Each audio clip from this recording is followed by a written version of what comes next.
yang sudah hadir, yang saya panggil ini aja ya, nyaut aja. Pak Ang udah datang belum? Halo Pak Ang. Hadir Bu, assalamualaikum. Alhamdulillah. Hadir Bu, assalamualaikum. Udah hadir belum Pak Amir? Salam. Pak Amir ada Pak Amir? Udah Bu. Oke siap. Oh. Ibu Anissa, Ada. udah hadir Bu Anissa. Oke Budita. Oh. Budita sudah hadir. Oke, bentar saya kecilin dulu nih, gede banget. Oke, Budita sudah. Budwi Saksini udah hadir. Oke, Budwi sudah. Bu Esti sudah hadir, Bu Esti. Aduh, suara burung siapa tadi? Hadir. Oke, alhamdulillah. Ibu Esti, Ibu Evi, ada Bu Evi. Sudah ya Bu. Pak Heri. Hadir, Bu. Ya. Pak Heri udah ada Pak Heri. Siap. Pak Heri. Ya, hadir Bu, Oke, hadir. terima kasih Pak Heri. Nah, yang saya khawatirkan Pak Kasrori, gimana Pak Kasrori? Iya Bu, dari pertama ada, mohon maaf, saya sudah hubungi telepon, di chatting juga, namun beliau ya ada responnya, mohon maaf. Oh ya sudahlah, kalau gitu mah berarti kan bukan salah di kita. Minimal bisa komunikasi di WA atau ngirim tugas saja dulu. Masalah nilai partisipasi itu kan nanti yang menilai kan pihak dari UPBJJ ya. Jadi kita nggak bisa intervensi karena kan ketidakhadiran. Tapi saya bisa minimal bisa memberikan nilai tutorial gitu loh, nilai tugas tutorial beliau mengerjakan kirim gitu loh Pak. Kasihan, masalahnya beliau nanti kan ujul kalau nggak ini. Oke. Bulan nggak apa-apa. Iya. Itu jadi nanti Betul, kasihan kalau dia sendirian. ini. Gimana? Gimana Bu Jadi gitu ya, tolong Pak Kasrori. Bu Lia tadi udah hadir berarti ya. Kemudian Bu Lutfi sudah. Kemudian Bu Marlina ada ya? Hadir Bu. Nah, Bu Marlina ada. Bapak Aji, Muhammad Aji. Pak Muhammad Aji. Hadir Bu. Oke. Bapak Narendra sudah ada. Pak Narendra. Ada nggak Pak Narendra tadi? Belum ada kayaknya Bu. Sebentar saya scroll dulu. Tapi ada hadir orangnya mah mungkin masih sholat. Ibu Nur Hayati ada? Bu Nur. Oke. Bu Pipit. Bu Rahmawati. Ada Bu. Ya, Bu Ria. Ada Bu. Oke, Bu Rida. Ya. Bu Rida. Bu Rida ada? Bu Rida kemana nih? Masih ada? Ada nggak Bu Rida?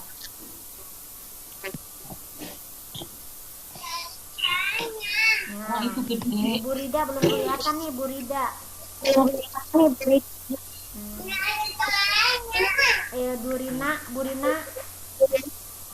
Hadir Bu. Ibu Bu Ria ada ya Bu, hadir. Ada ya, udah saya contreng. Bu Rosmawati. Hadir Bu. Alhamdulillah. Ibu Rumi. Oke. Bu Sri Santi ada Bu. Oh, udah tidak aktif, maaf. Bu Stefani ada nggak? Stefani. Bentar saya lihat dulu. Bu Stefani sudah ada. Oke, Ibu Ulfa ada nggak Bu Ulfa? Udah hadir. Bu Ulfa. Ada Bu, hadir. Alhamdulillah. Ibu Yeni. Bu Yeni ada Bu. Hadir Bu. Bu Yuyun. Hadir. Bu Yuyun. Hadir. Oke. Bu Jenit. Hadir. Bu Jenit. Bu Jenit untuk hadir Bu. ya sudah. Bu Jenit sudah ada belum? Oke, Bu Jenit. Ini Bu Jenit ini sampai saat ini di server UT absennya belum masuk nih. Nanti mungkin koordinasi. Bu Jenitnya ada nggak nih? Bu Jenit nanti mungkin koordinasi terus dengan Pak. Saya juga koordinasi sih dengan Pak Hadiri, Pak Acong ya. Kaitannya dengan nama ibu belum masuk ke dalam absen nih, sedang diusahakan, mudah-mudahan bisa segera muncul ya. Bu Jenit kok nggak ada ya, nggak kelihatan. Halo Bu Jenit, Tekson Bu Jenit, monggo. Jenit kayaknya Tadi di sesi pertama ada, Bu. Oh, keluar beliau. Atau memang beliau tidak ngambil kurang tahu deh, Bu. Mungkin beliau tidak ngambil mata kuliah ini kali ya. Ngambil bukan kita satu kelas, Bu, satu paket. Justru itu kan di absennya di mata kuliah saya nggak ada. Semua dosen nggak ada, Bu. Oh gitu. Semua mata kuliah Oke, berarti nanti Iya, tapi udah konfirmasi Pak Kacong. Oke, nanti berarti diusahakan oleh pihak UPB, oleh pihak Pokjar ya Bapak Ibu ya. Mudah-mudahan bisa muncul segera sebelum nilai diinput ya Bapak Ibu. Baik Bapak Ibu, saya kembali dulu mau merecording kita semua supaya ada udah ya, kayaknya udah. Sudah, supaya ada kenang-kenangan aja. Baik Bapak Ibu, kita ini dulu, kita kembali lagi. Jadi ini adalah web kedua tentang PDGK 4407 pengantar pendidikan anak berkebutuhan khusus. Pada pertemuan ini Bapak Ibu kita bertemu kurang lebih 120 menit ke depan ya, karena memulainya agak telat, mungkin nanti mohon maaf agak nambah sedikit ya Bapak Ibu, izin ya nambah waktu, jadi tidak pas pukul 15 pukul berapa berarti pukul 17, jadi agak lewat sedikit ya Bapak Ibu ya. Mudah-mudahan tepat waktu, tidak terlalu lama. Jadi kita bertemu kurang lebih 120 menit, ada pendahuluan, ada inti, ada penutup. Nah untuk pendahuluan kurang lebih kita 20 menit, aplikasi intinya kurang lebih 85 menit, dan penutupnya 10 menit. Di dalam kegiatan inti, di dalam kegiatan aplikasi pembelajaran atau aplikasi mempelajari modul, kita akan bagi menjadi 3 sesi ya Bu ya, 4 sesi. Sesi pertama kita akan mempelajari modul 5, sesi kedua mempelajari modul 6, dan sesi ketiga modul 7, lalu baru memberikan penguatan kurang lebih 10 menit baru penutup. Baik, selanjutnya Bapak Ibu, saya ingin mencoba menganalisis hasil tugas tutorial. Jadi kita coba analisis hasil tutorial web 1. Boleh Bapak Ibu, pernah saya share di grup deh kayaknya ya. Jadi ini kelas 2B ya. Oh ya, kelas 2B. Bapak Ibu, kelas 2B ini berdasarkan catatan yang ada di saya, pada minggu pertama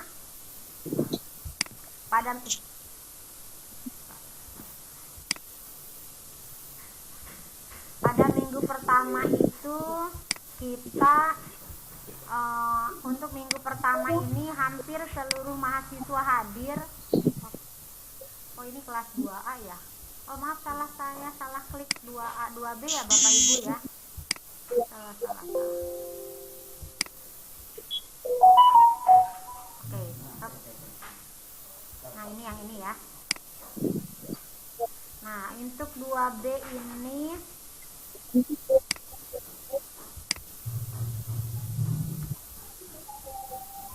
untuk 2B Bapak Ibu ada untuk absen pertemuan kemarin hanya Pak Kasrori yang tidak hadir. Jadi ini absennya sudah saya ini kan, yang tidak masuk itu Pak Kasrori. Ibu Jenny juga udah saya secara manual saya masukkan. Kemudian untuk nilai partisipasi saya Untuk nilai partisipasi Bapak Ibu mohon maaf, saya ingin memotivasi Bapak Ibu semua. Ada yang mendapatkan nilai maksimal 95, ada juga yang hanya 80. Artinya perbedaan ini saya berikan untuk memotivasi Bapak Ibu. Jadi apabila terlibat dalam diskusi selama pertemuan ini, maka nilainya akan maksimal. Sementara kalau hanya hadir saja berarti 80, seperti itu Bapak Ibu. Seperti tujuannya saya menyampaikan ini sebagai apa? Nah, seperti ini Pak Kasrori kan tidak terlibat dan tidak hadir, maka tidak saya berikan nilai partisipasi. Untuk nilai keaktifan mohon maaf sampai detik ini saya belum mohon di unmute Bu, mohon di mute Bu. Untuk nilai keaktifan kan kita punya 9 modul ya Bapak Ibu. Untuk sampai saat ini saya belum sempat menganalisis modul.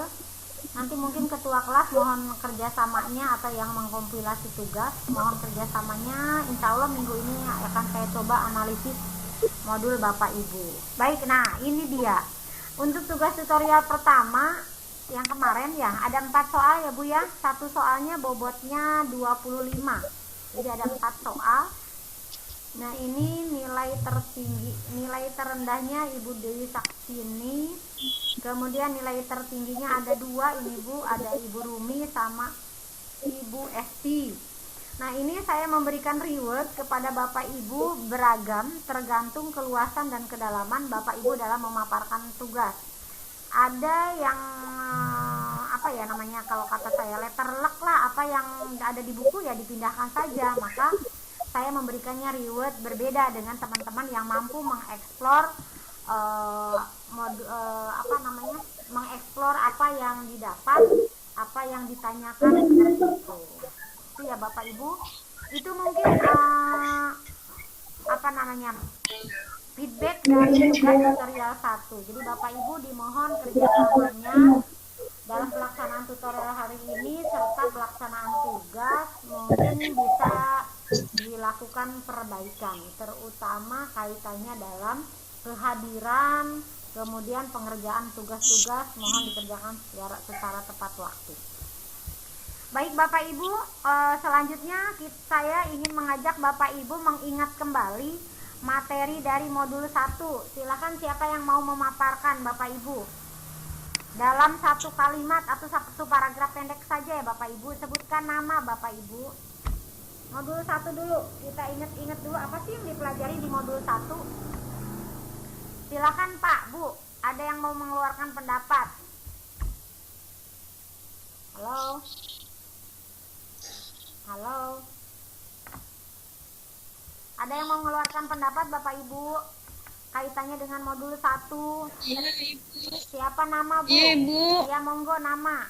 Bu Marlina. Bu? Ibu Marlina Bu. Ibu Marlina. Bu Marlina. Monggo Bu Marlina. Modul 1 apa yang Ibu kuasai dari modul 1? Di modul 1 itu kita belajar tentang hakikat pendidikan khusus. Ada definisi dan juga berbagai jenis kebutuhan khusus. Kemudian ada klasifikasi anak dengan kebutuhan khusus. Selanjutnya jenis-jenis kelainan yang dialami peserta didik itu bisa dikelompokkan ke dalam bidang yang mengalami kelainan dan juga dapat berdasarkan arah kelainan tersebut. Bisa jadi karena gen, bisa jadi karena kelainan dalam kemampuan anak berbakat dan anak tunagrahita, bisa juga karena hambatan sensori, misalnya anak tunanetra dan tunarungu. Oke, terima kasih. Demikian Ibu. Ibu Marlina yang sudah memaparkan, mengingat kembali apa yang telah dipelajari di modul 2. 1 orang lagi untuk modul 1, mangga, siapa yang mau berpendapat? Apa sih yang Bapak Ibu kuasai dari modul 1? Silakan. Nama Bu. Sebutkan nama, kemudian paparkan dalam kalimat pendek atau silakan. Silakan nama, sebutkan nama. Coba Bu. Ya, monggo siapa namanya Bu? Saya Ibu Dwi. Yo, monggo Bu Dwi. Ibu Dwi dulu ya, yang lebih dahulu. Mangga Bu Dwi. Oke, untuk definisi dahulu Bu, untuk ABK itu di sini ABK dapat disebut sebagai anak luar biasa yang membutuhkan anak usianya.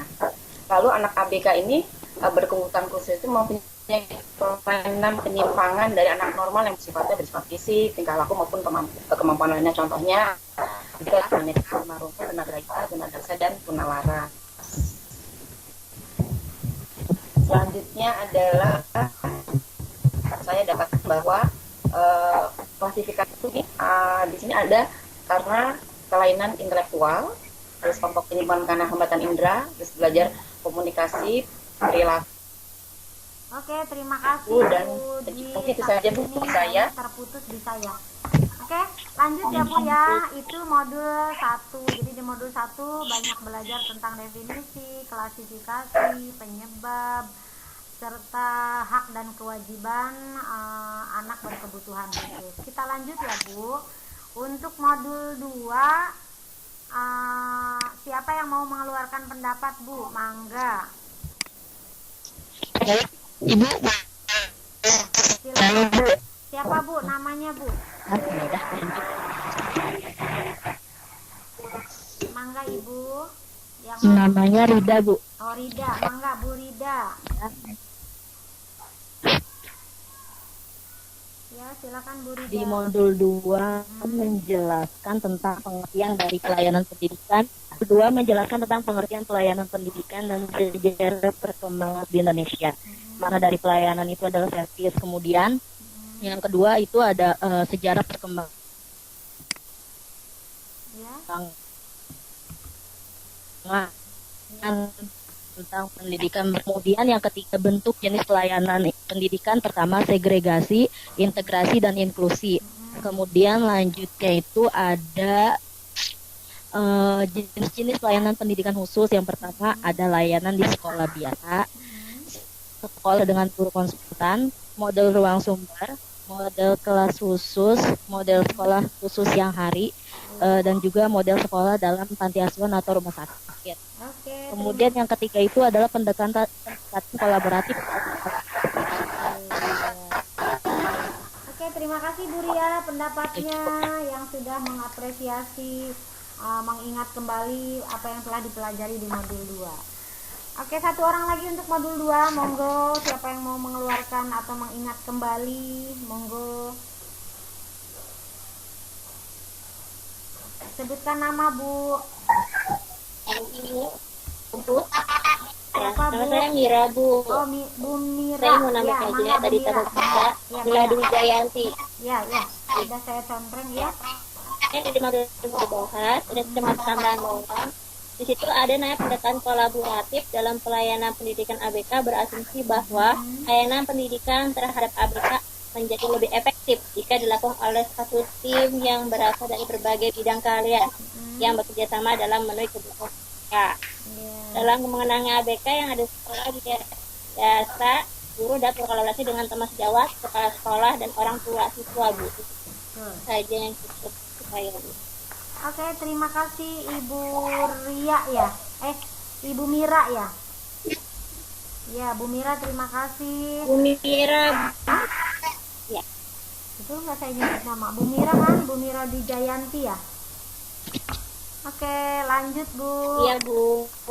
Sekarang kita lanjut ke modul selanjutnya, yaitu kita modul 3 ya Bu. Ayo, siapa yang mau mengeluarkan pendapat tentang modul 3? Iya, Ingat Bu. kembali. Siapa Bu? Saya Dita Septiani. Iya, monggo Bu Dita. Baik.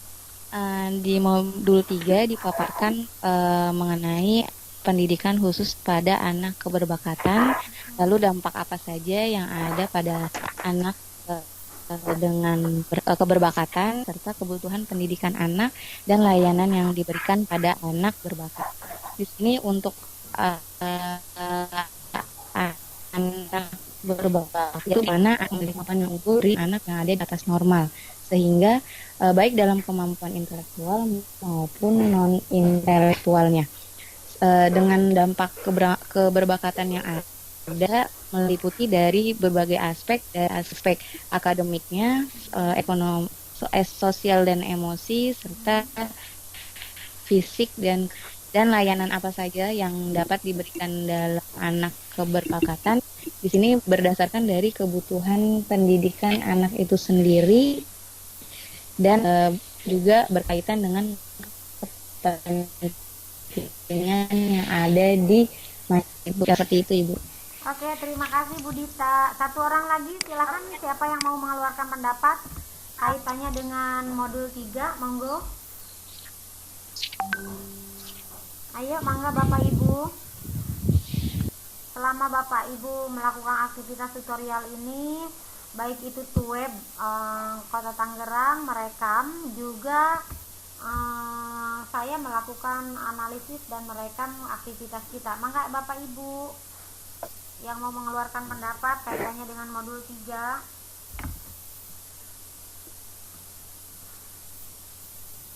Oke, kalau tidak ada, Assalamualaikum, Bu. ya siapa Bu? Monggo Bu. Halo, Assalamualaikum. Waalaikumsalam, silakan. Ini Bu, Nama Iya. Bu, nama. Rina Bu. Oke, monggo Rina. Bu Rina, silakan Bu Rina. Iya, mungkin di modul 3 selain tentang dampak sama pendidikan khusus bagi anak berbakat, ada juga Bu mungkin kebutuhan pendidikan sama jenis pelayanan bagi anak berbakat. Berbeda kan dengan anak-anak yang berkebutuhan khusus gitu. Jadi menambahkan aja sedikit. Ya, terima kasih Bu Rina. Oke, kita Berjalan lanjut. juga tentang ya. Ayo lanjut Bu, lanjut. Masih ada pendapatnya Ya Bu, makasih. Oh iya, terima kasih Ibu. Lanjut ya. Ya udah Bu, itu aja mungkin Oke. menambahkannya. Kita ke modul 4 dulu ya.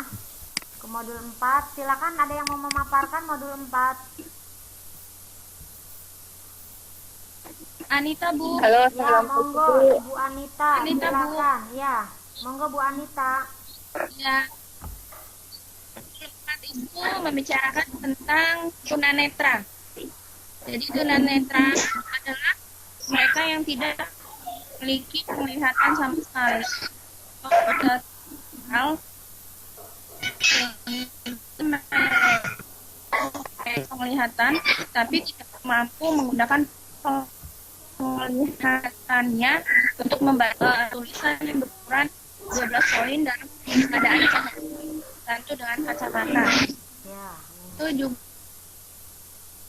juga ada kelas tunanetra dan tentang keterampilan penginderaan, penyebab adanya netra dan kelainan-kelainan lainnya. Kemudian di modul 4 juga membahas yang diberikan bagi siswa tunanetra di sekolah umum ataupun di sekolah inklusif.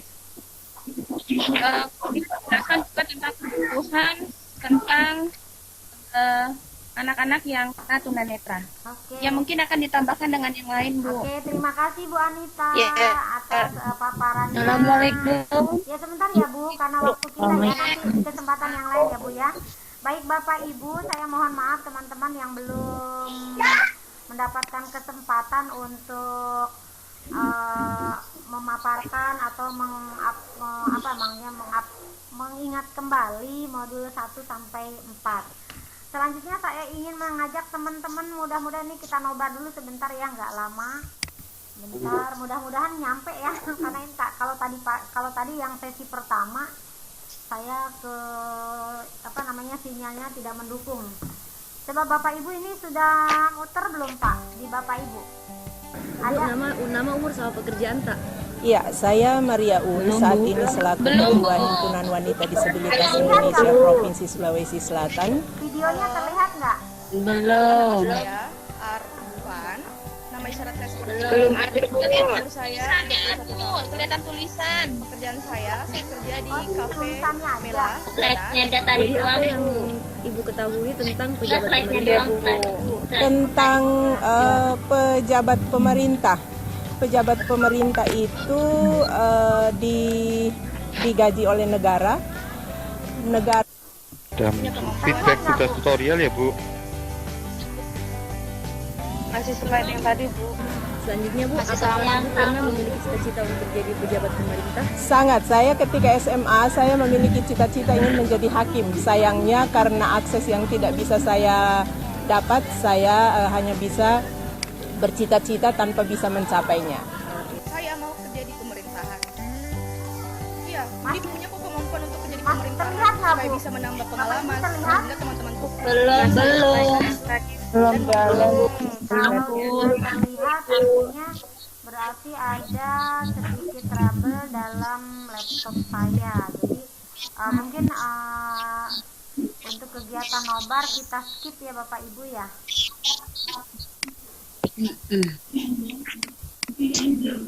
Untuk kegiatan nobar kita skip dulu. Kita lanjut dengan kegiatan yang lain ya Bapak Ibu. Oke. Baik Bapak Ibu, untuk kegiatan nobar ini isi videonya adalah memotivasi bagaimana orang-orang yang memiliki kebutuhan khusus belum mendapatkan tempat yang bisa setara dengan ini. Feedback siapa ya? Kenapa ya? Oke. Baik, untuk itu mungkin Bapak Ibu bisa mengakses informasi lain dari YouTube atau dari video yang lain kaitannya dengan perlakuan terhadap anak-anak atau terhadap orang yang memiliki kebutuhan khusus. Baik teman-teman, untuk pertemuan hari ini web kita yang kedua ini, Bapak Ibu kita semua mahasiswa mampu menjelaskan definisi klasifikasi penyebab cara pencegahan gangguan komunikasi. Begitu pula, tolong di unmute Bapak Ibu ya. Selanjutnya Bapak Ibu juga harus mampu menjelaskan dampak dari tunarungu dan gangguan komunikasi terhadap perkembangan anak. Kemudian Bapak Ibu juga harus mampu menjelaskan kebutuhan dan layanan pendidikan tunarungu dengan gangguan komunikasi. Kemudian di modul 6 juga Bapak Ibu mampu menjelaskan definisi, klasifikasi, penyebab, dampak kebutuhan, dan profil anak tunagrahita. Selanjutnya di modul 7 kita Bapak Ibu semua mampu menjelaskan definisi, klasifikasi, penyebab, dampak ke tunadaksa ya. Oke. Tunalaras, maaf. Selanjutnya kita masuk ke dalam sesi pertama kaitannya dengan modul 5. Mangga Bapak Ibu yang ingin mempresentasikan hasil penyusunan peta konsepnya, siapa yang akan memaparkan? Mangga dipersilahkan. Silakan Bapak Ibu yang mau memaparkan, monggo. Ini sinyalnya useless. Ya, silakan Bapak Ibu yang mau memaparkan. Assalamualaikum. Waalaikumsalam. Siapa Bu? Saya Ibu Rahmawati. Monggo Ibu Rahmawati mau memaparkan modul 5 ya. Ya, silakan. Iya Bu, modul 5 yaitu membahas tentang Bisa pendidikan di-share screen, anak. Bu? Halo, sebentar Bu, di-share dulu Bu materinya, monggo, biar teman-teman. Kalau Nggak bisa Bu. Oh, ada yang bantu, monggo. Jadi kerjasama Bapak Ibu, kerjasama dalam melakukan partisipasi. Yang sudah memiliki PPT-nya, monggo. Atau yang mengumpulkan tugas ya Pak Ang ya. Pak Ang boleh dibantu. Memaparkan materinya, silakan di share screen. Saya coba bantu slide-nya Ibu ya. Ya, monggo. Jadi yang menjelaskan Bu Ibu Rahmawati. Terima kasih Bu Mira. Ya, monggo Bu Mira yang share. Ini feedback kenapa ya?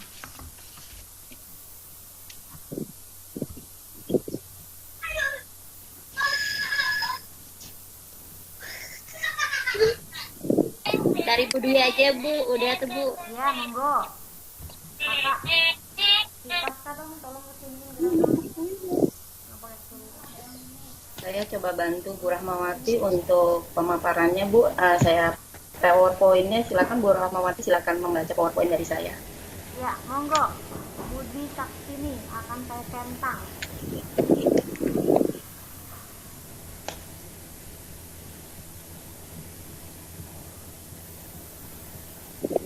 Silakan Bu Rahmawati lanjut. Ya, Bu Rahmawati silakan Silakan dibaca. Bu Rahmawati lanjut. Untuk membahas modul 5 yaitu pendidikan anak tunarungu dan anak dengan gangguan komunikasi. Yang mana di sini ada beberapa dampak tunarungu dan gangguan komunikasi bagi perkembangan anak. Yang pertama yaitu definisi dan klarifikasi tunarungu. Yang mana definisi dan klarifikasi tunarungu ini ada beberapa klasifikasinya, yaitu anak tunarungu berdasarkan tingkat kehilangan pendengaran. Yang kedua yaitu anak tunarungu yang berdasarkan saat terjadinya ketunarunguan prabahasa. Yang ketiga yaitu berdasarkan letak gangguan pendengarannya. Yang kedua yaitu dampak tunarungu. Yang kedua itu penyebab terjadinya tunarungu. Yang mana terjadinya penyebab tunarungu itu terjadinya kerusakan pada telinga luar. Yang kedua yaitu pada telinga tengah. Yang ketiga yaitu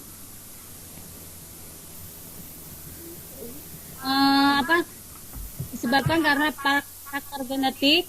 Yang ketiga disebabkan faktor non genetik. Cara pencegahan terjadinya tunarungu yaitu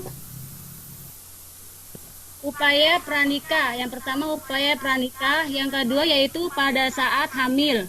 Yang ketiga yaitu pada saat melahirkan, yang keempat yaitu masa setelah melahirkan. Selanjutnya yaitu definisi gangguan komunikasi, yaitu tentang di mana seseorang dalam penyampaian informasi baik verbal maupun nonverbal, tekanan, intonasi, kualitas dan suara.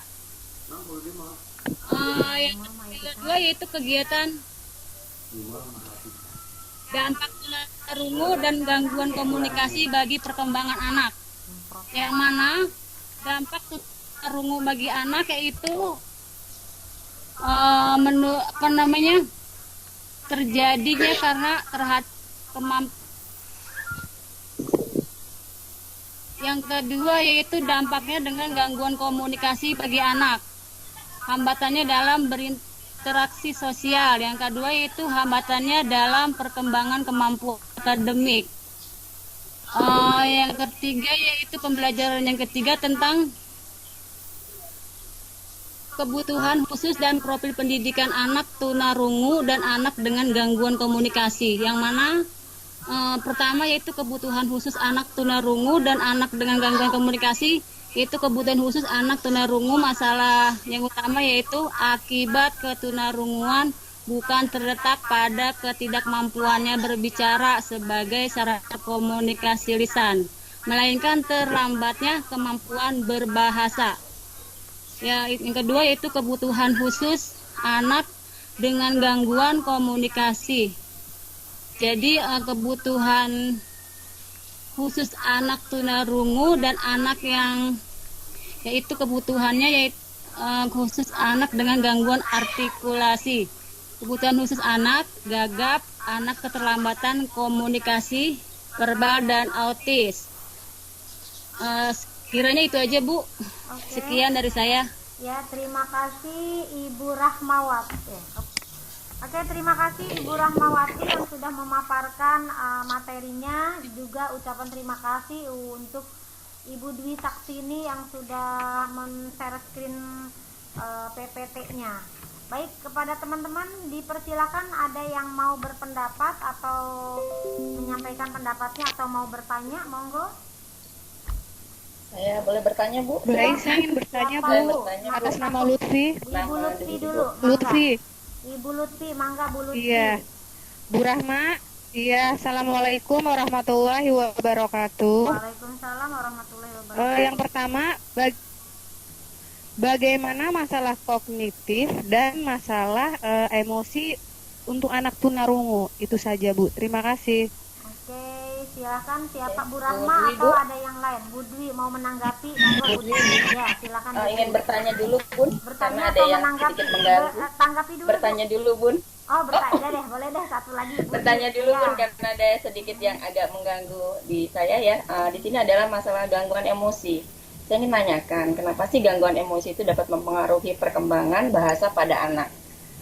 Oke. Pada anak tunarungu tadi. Gangguan emosi ya. Emosi. Mengapa mempengaruhi perkembangan anak tunarungu? Perkembangan bahasa. Ya, silakan ada yang mau menanggapi, menjawab atau mungkin menanggapi dua pertanyaan itu sekaligus, mangga. Iya, Bapak Ibu. Halo. Ada yang mau mengeluarkan pendapat atau menanggapi? Menanggapi dulu deh dua pertanyaan tadi, Bu. Ya, silakan. Iya, Bu, maaf. Ya, monggo. Bu, Ya. Bu. Ya, monggo barang mata, Bu. Tadi tolong Dwi diulangi pertanyaannya tadi. Kenapa? Halo, Bu Dwi. Menangani masalah kognitif bagi anak tunarungu. Kemudian pertanyaan kedua, mengapa gangguan emosi tunarungu mempengaruhi terhadap sosial perkembangan bahasa ya, perkembangan anak tunarungu. Oke, mangga Ibu. Oke, banget sih Bu. Ini saya sedikit menjawab atau nanti juga sedikit menjawab. Ini ya, dari segi emosional, anak tunarungu itu mempunyai beberapa keterbatasan. Yang pertama itu dari pergaulan yang terbatas. Yang kedua, sifat egosentrisnya lebih besar daripada anak normal. Yang ketiga, dia memiliki sifat atau perasaan takut terhadap lingkungan sekitar atau orang yang sebelumnya tidak pernah dia lihat. Yang keempat, perhatian anak tunarungu itu sukar dialihkan. Dia cenderung lebih asal dirinya sendiri atau orang yang sering ia temui. Yang kelima itu dia itu memiliki sifat polos. Nah, di sini kenapa bisa membuat dia memiliki keterbatasan dalam berbicara? Karena di sini dari pihak keluarga mungkin ya, atau lingkungan tidak memberi pelayan dia butuhkan, ya, latihan atau seperti media agar berkembang.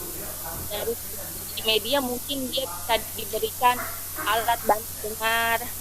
Dari segi latihan mungkin dia bisa dituntun, bisa diberi arahan atau diberi layanan agar dia bisa. Halo? Ya, lanjut Bu, mangga. Halo? Lanjut Bu. Ya, lanjut Bu. Ya, dengar Bu. Iya, lanjut Bu. Ya, dari lingkungan ya Bu. Orang tua di sini memiliki peran andil besar agar anak ini bisa diberi kesempatan untuk bersekolah di sekolah khusus, ya, dan dibantu dalam kesehariannya agar dia bisa lebih mampu berkomunikasi, walaupun hanya sedikit ya, tidak maksimal untuk mengembangkan bicaranya. Gimana Bu? Ya. Ada yang mungkin sampai di sini mau menambahkan? Oke, Ibu Rahmawati. Seperti ini ya, Bu. Oke. Silakan Bu. Gimana Bu? Sebutkan boleh. nama dulu. Bu. Berarti Sebutkan nama memang dulu. Bu Dwi lagi, Oh, Bu Bu Dwi, hanya ingin kenapa, Bu? menambahkan, ya. Jadi yang sudah disebutkan tadi memang sudah klop, sudah betul, tapi mungkin ini ya Bu, ya, saya hanya nanya sama Bu Uning sih, berarti sebenarnya adalah penanaman dulu, kesadaran dari orang tua kepada anak dulu ya Bun ya. Mungkin saya bertanya karena saya agak bingung nih, karena kan anak-anak ABK itu kan dia kadang untuk menyadari kekurangan dirinya itu kan sulit sekali Bun. Mungkin Jadi mungkin penanaman self reminder, pengingat diri dia bahwa kesadaran bahwa engkau ini mempunyai ada kekurangan tetapi ada kelebihan. Mungkin di situ ya Bun ya. Betul. Baik, dari Bun. Pertanyaan 2 tadi tentang bagaimana anak tunarungu untuk masalah kognitifnya mengapa mengalami kekurangan gitu ya, kenapa siswa-siswi atau anak ABK ini Jangan di situ tidak memiliki kemampuan masalah kognitifnya, kenapa tidak gimana maksudnya ya, tidak tersampaikan. Kenapa? Karena alat dengarnya yang tidak memungkinkan, sehingga informasi-informasi dari luar tidak masuk ke dalam otaknya. Maka secara kognitif anak tunarungu pasti memiliki keterbatasan informasi yang diperoleh. Tadi oleh Ibu Rahmawati juga sudah dijelaskan bahwa pentingnya dukungan orang tua, bagaimana agar perkembangan anak tunarungu ini bisa maksimal. Terus kaitannya dengan emosi, memang untuk anak yang tunarungu ini sosial emosionalnya agak sedikit lebih rentan dibandingkan anak normal yang lain. Nah, ini butuh adanya pengakuan betul tadi bahwa anak tunarungu itu pasti memiliki ditanamkan bagaimana supaya memiliki rasa percaya diri seperti itu. Baik Bapak Ibu, itu mungkin kaitannya dengan modul 5. Jadi di modul 5 ini kita semua sudah banyak belajar tentang bagaimana tentang klasifikasi tunarungu, bahwa tunarungu itu diklasifikasikan ada yang tipe kondusif, ada yang tipe sensorial. Nah, itu adalah penyebabnya, lalu cara mencegahnya yaitu bagaimana pada saat pranikah. Jadi hindari pernikahan sedara. Jadi kalau misalnya antar saudara itu, kenapa pernikahan sedara harus dihindari? Sebab jika kromosom atau gennya memungkinkan untuk ada tunarungu, maka apabila menikah dengan masih saudara atau masih katakanlah sepupu, atau itu kemungkinan gen yang bisa menimbulkan tunarungu itu bisa muncul. Oleh sebab itu, itulah hindari pernikahan sedara. Kemudian periksa saat kehamilan mungkin secara rutin. Kemudian konseling genetika mungkin ya, sebelum menikah itu ada pemeriksaan genetika, apakah gennya termasuk yang positif atau negatif seperti itu. Kemudian upaya pada saat hamil juga diupayakan betul-betul dijaga kesehatannya, konsumsi makanannya, konsumsi obat-obatannya, barangkali bisa merusak janin kalau dalam proses kehamilan. Begitu pula proses melahirkan, terutama dalam melahirkan secara vakum ya, di vakum disedot itu, apabila pada saat penyedotan tidak mengakibatkan saraf-saraf ada yang rusak, tentu ini mengakibatkan kecacatan. Kemudian ada juga tentang definisi gangguan komunikasi. Nah, gangguan komunikasi itu ada gangguan artikulasi ya dalam mengucapkan, sehingga kadang-kadang hal yang sederhana aja sampai usia sekian bulan atau sekian tahun belum bisa mengucapkan kata-kata dengan jelas. Ini ada 2 kemungkinan. Mungkin juga karena keterlambatan perkembangan, mungkin juga karena kerusakan otak, mungkin juga ini karena lingkungan. Orang tua, orang sekitarnya jarang mengajak untuk berlatih berkomunikasi. Nah, ini seperti zaman sekarang ini kan banyak gadget ya. Nah, ini justru berbahaya sekali kalau anak-anak sejak kecil sudah dibiarkan bermain gadget, lalu oralnya, alat bicaranya tidak terlatihkan. Maka ini kemungkinan bisa menjadi tunarungu, tidak bisa tidak bisa mengucapkan banyak kata-kata. Kemudian di modul 5 juga kita belajar tentang dampaknya tunarungu tadi ya, yang pertanyaan dari Ibu siapa tadi tuh yang tanya. Oke, kaitannya dengan perkembangan berbicara. Ini ada fase-fasenya, jadi hati-hati sekali apabila usia kurang lebih 12 sampai 18 bulan, berarti kurang lebih berapa tahun tuh Bu? Ini hati-hati kalau sampai belum bisa mengucapkan kata-kata atau belum bisa ini kan ada seperti usia 6 sampai 6 bulan nih. 6 bulan itu babbling kan, artinya dia sudah mulai mengoteh. Nah, apabila sampai usia 6 bulan anak belum mampu mengoteh, maka harus segera dibawa ke dokter. Mungkin ada alat alat pendengarannya, telinga bagian dalam yang harus betul-betul diperiksa. Jadi seperti itu Bapak Ibu. Jadi ini adalah fase-fasenya. Jadi Bapak Ibu yang masih memiliki putra-putri yang masih kecil, hati-hati. Jadi lihat perkembangan berbicara anak seperti itu. Kemudian ya secara otomatis ya Bapak Ibu, apabila memiliki gangguan alat oral atau alat berbicara, perkembangan berbicaranya tidak maksimal, otomatis secara akademik pasti mengalami kekurangan karena tidak banyak informasi yang tadi saya sampaikan ya, informasi yang didapat. Begitu pula aspek sosial emosional, dia lebih egois karena ya hanya bahasa dia, hanya menurut pendapat dia tidak mendapatkan asupan pengetahuan, asupan dari lingkungan sekitarnya. Oleh sebab itu betul-betul harus diperhatikan ya dampak dari tunarungu tersebut. Hambatan dalam berinteraksi sosial, jangan-jangan jarang diajak komunikasi. Kemudian kemampuan akademik tadi sudah saya jelaskan. Kemudian kebutuhan anak tunarungu. Nah, ini kebutuhan anak tunarungu, gangguan komunikasi itu pasti bina komunikasi, dilatih sejak dini, dilatih berbicara ya Bapak Ibu. Gangguan artikulasi ini bagaimana mengucapkan mama. Jadi kalau misalnya mengajarkan anak berbicara itu tidak lagi menggunakan bahasa yang mengikuti anak, tetapi anak mengikuti kita. Misalnya untuk mengucapkan makan, maka kita biasakan kepada anak-anak makan. Jadi tidak meskipun anak kan mengucapkan mungkin hanya mam begitu ya, mam, tapi kita ngikutinya. Jadi terus dilatihkan, insya Allah berkat kita pun bisa sampai bisa berbicara seperti ini karena dilatihkan oleh kedua orang tua kita, lingkungan kita, sehingga kita terampil untuk berbicara ya. Oke, itu saja mungkin dari modul 5. Selanjutnya untuk modul 6, monggo Bapak Ibu siapa yang mau presentasi untuk modul 6, mangga. Siapa yang mau presentasi, mangga Bapak Ibu sebutkan nama Bu, lalu siapkan share screen. Saya boleh lagi Bu? Siapa Bu?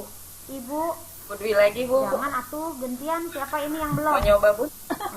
Budi udah PPT-nya juga sudah, berbicaranya sudah ada 3 kali ini.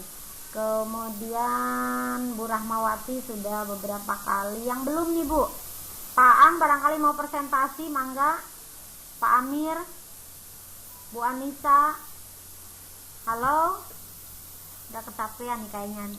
Bu Marlina boleh Bu? Ibu Marlina, sebentar. Ibu Marlina sudah 2 kali mengeluarkan pendapat. Kalau tidak ada yang lain, mangga lah. Yang lain gimana nih? Karena Bu Marlina sudah dapat 2 contrengan nih. Yang lain masih banyak nih yang belum mengeluarkan pendapat. Bagaimana, ada yang lain selain Bu Marlina? Pipit Bu. Bu Pipit. Nah, Bu Pipit. Oh iya, belum. Ayo mangga Bu Pipit ya. Bu Marlina boleh ya Bu Marlina? Iya. Iya. Nggak apa-apa Ibu, silakan. Monggo Bu Pipit. Di share screen Bu. Di share screen materinya, monggo Bu.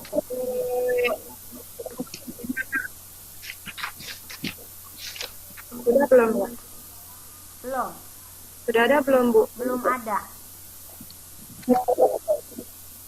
Tanda panahnya diklik Bu, kemudian cari filenya. Nah, udah sudah terlihat Bu Pipit. Sudah ada ya. Bu. Udah Bu, udah. Ya, mangga Bu Pipit. Ya. Hilang lagi. Hilang lagi Bu Pipit.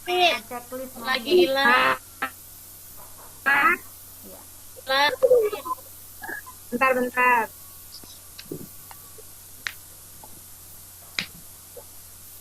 Ya, sudah ada. Ya, silakan Bu Pipit. Ya, pendidikan khusus anak tunagrahita. Pada KB3 ada 3. Yang pertama ada definisi, ketiga hak ketunagrahitaan, dan ketiga kebutuhan khusus dan skill pendidikan berpendidikan.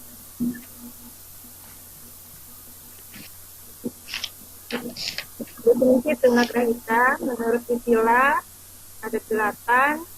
Pertama adalah keterbelakangan mental, lemah pikiran, mental subnormatif, mental defisiensi, mental defect, mental keenam adalah intellectual defect, 7 intellectual development skill disability. Kemudian dari kita adalah fungsi intelektual umum yang berada di bawah rata-rata atau di bawah normal dengan kekurangan dalam itu pelayan yang berlangsung. Tenaga kita ada 4, ada tenaga yang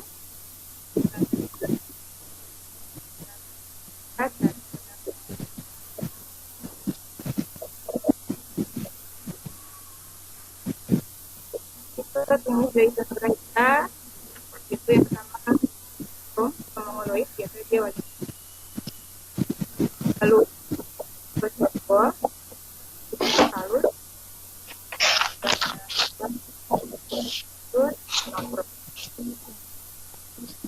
penyebab tenaga kita ada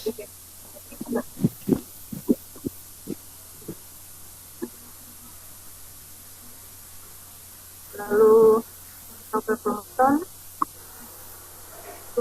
kendala Down syndrome kepada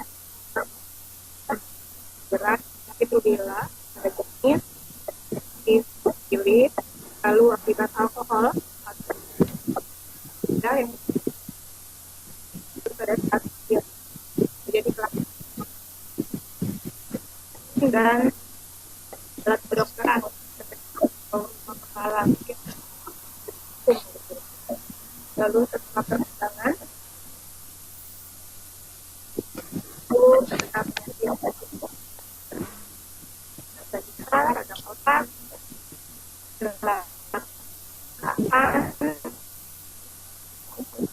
perasaan dengan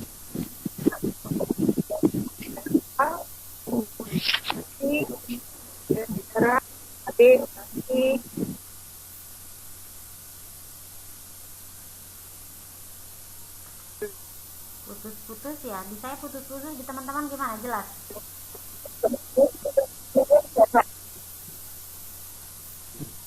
Putus-putus Bu. Iya. Gimana? Dampak ke tunagrahita sudah? Cari posisi Bu yang enak Bu. Halo. Posisi bentar Bu.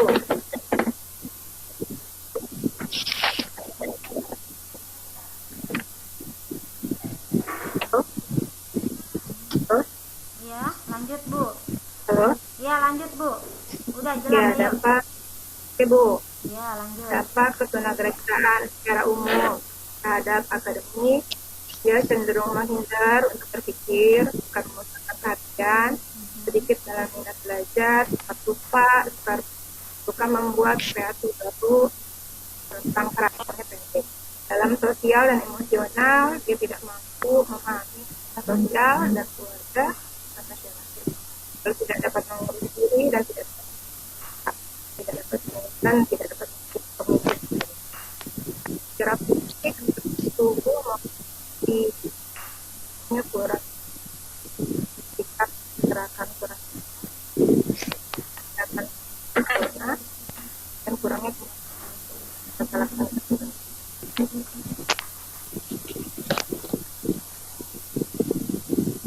Dampak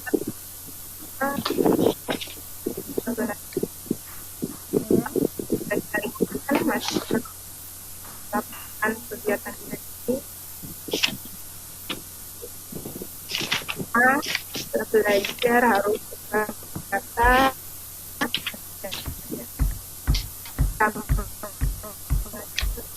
ada tunagrahita sedang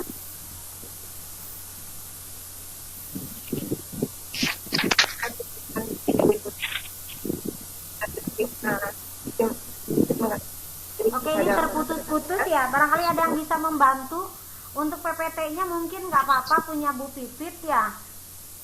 Untuk PPT-nya biarkan nggak apa-apa punya Bu Pipit, tapi ini suaranya putus-putus Bapak Ibu. Betul nggak? Mungkin yang lain bisa membantu. Yang lain bisa membantu yang suaranya bisa memperjelas materi yang sedang kita pelajari ini. Mangga sebutkan nama aja. PPT-nya jangan ditutup Bu Pipit. Ini kayaknya putus-putus, kalau gambar bagus nih.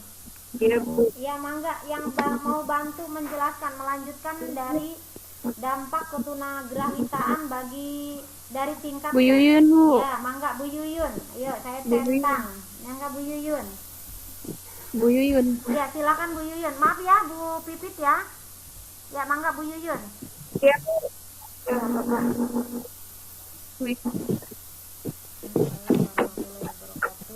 Bu Yuyun, Bu. Ya mohon mangga Bu Yuyun. Mangga silakan. Dampak ketunagrahita dari tingkat ketunagrahitaan. Mampu melakukan kegiatan jadi, kemudian mampu melakukan tata laksana rumah. Dalam belajar harus bersifat nyata, dapat mengerjakan pekerjaan ini skill.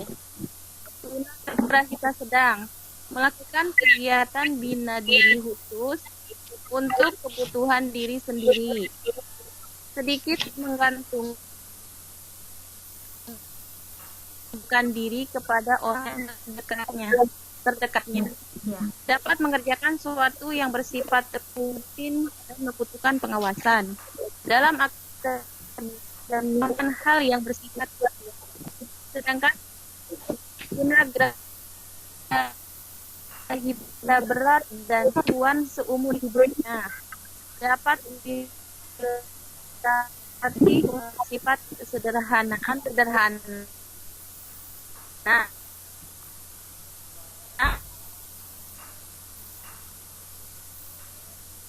Tapi harus pengajar. Ada lagi mungkin.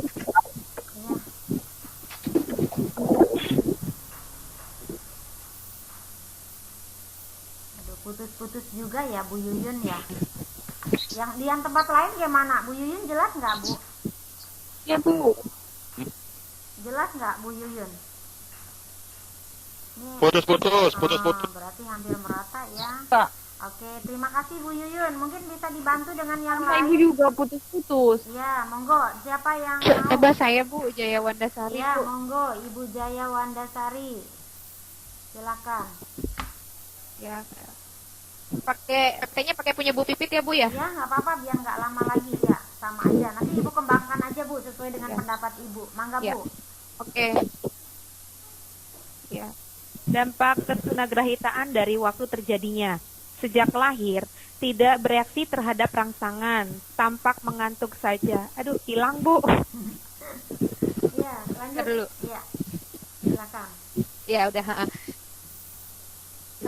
Tampak mengantuk saja, apatis, jarang menangis. Jika menangis susah berhenti, terlambat duduk, bicara, dan berjalan. Kemudian pada masa kanak-kanak mempengaruhi dalam bermain, bereaksi yang lambat, cepat, tetapi kurang kelihatan ininya recordingnya. Terus lalu dijauhi teman usianya. Kemudian masuki masa puber, mengalami kesulitan dalam bergaul dan mengandalkan diri, tidak mendapatkan pekerjaan. Masa sekolah mengalami kesulitan hampir semua mata pelajaran, prestasi belajar berkurang.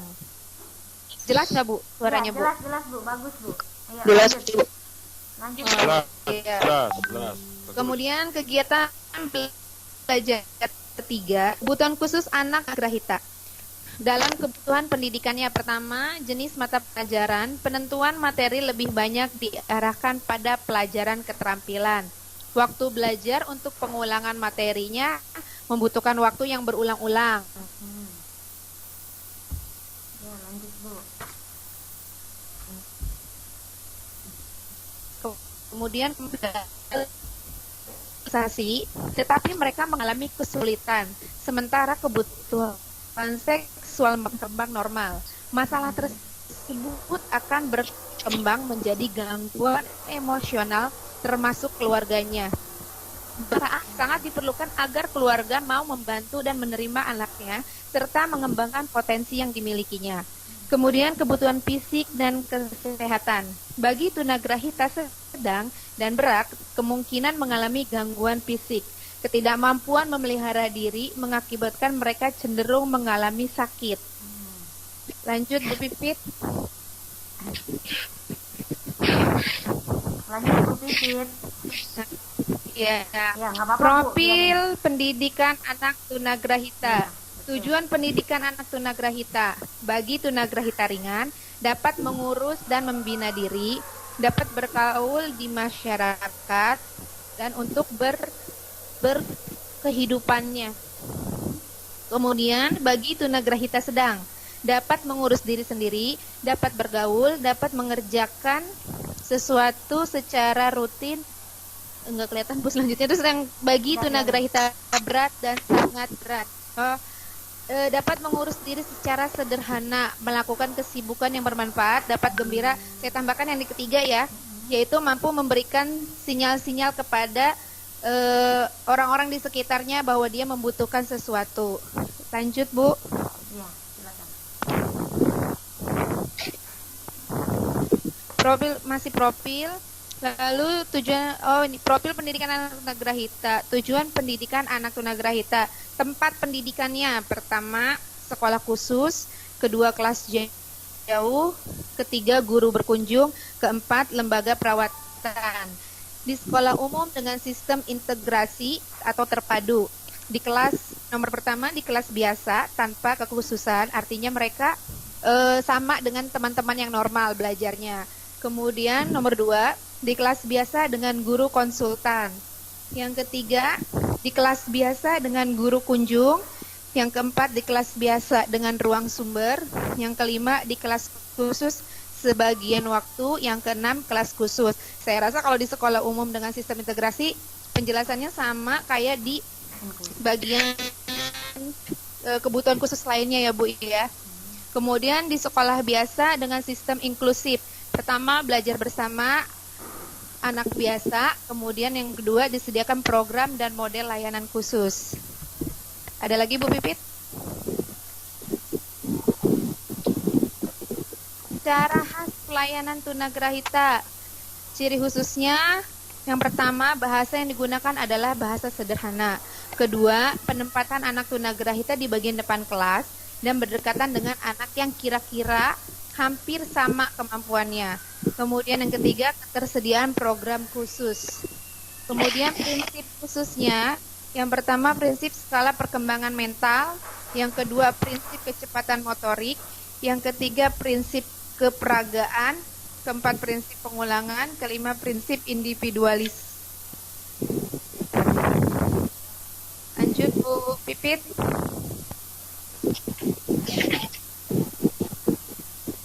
Profil pendidikan anak tunagrahita, materi pembelajarannya lebih mengutamakan materi kecepatan motorik atau mengandung unsur praktek. Jadi kalau anak-anak tunagrahita itu lebih cenderung mereka bersifat konkret materinya gitu. Mereka susah untuk belajar tentang yang abstrak. Yang kemudian berkaitan dengan kehidupan. Kemudian sesuai keadaan lingkungan. Nah, bagaimana strategi pembelajarannya? Yaitu pengajaran diindividualisasikan, strategi kooperatif, strategi modifikasi tingkah laku. Kemudian evaluasinya, waktu mengadakan evaluasi fleksibel. Alat evaluasi disesuaikan dengan keadaan anak tunagrahita. Kriteria keberhasilan dengan penilaian longitudinal, pencatatan hasil evaluasi berbentuk kuantitatif. Kemudian medianya, bahan tidak berbahaya, mudah diperoleh, mudah digunakan. Warna tidak mencolok dan tidak abstrak. Ukuran dapat diatur penggunaannya. Sarananya sama pada umumnya, hanya ukuran, warna, dan bentuk dimodifikasi sesuai keadaan anak tunagrahita. Fasilitas pendukungnya, perlunya alat terapi bicara, alat permainan, miniatur yang berkaitan dengan pelajaran. Masih ada Bu Pipit? Oh, udah cukup sekian, Bu. Oke. Terima kasih kerjasama yang sangat super ini antara Bu Ulfa dan Bu Pipit yang telah Bu memaparkan. Pipit, Ya, Bu. saya Bu Jaya. Bu Jaya ya, sama Bu Pipit dan Bu Jaya ya. Oke, terima kasih Bu Jaya yang sudah memaparkan materi dari modul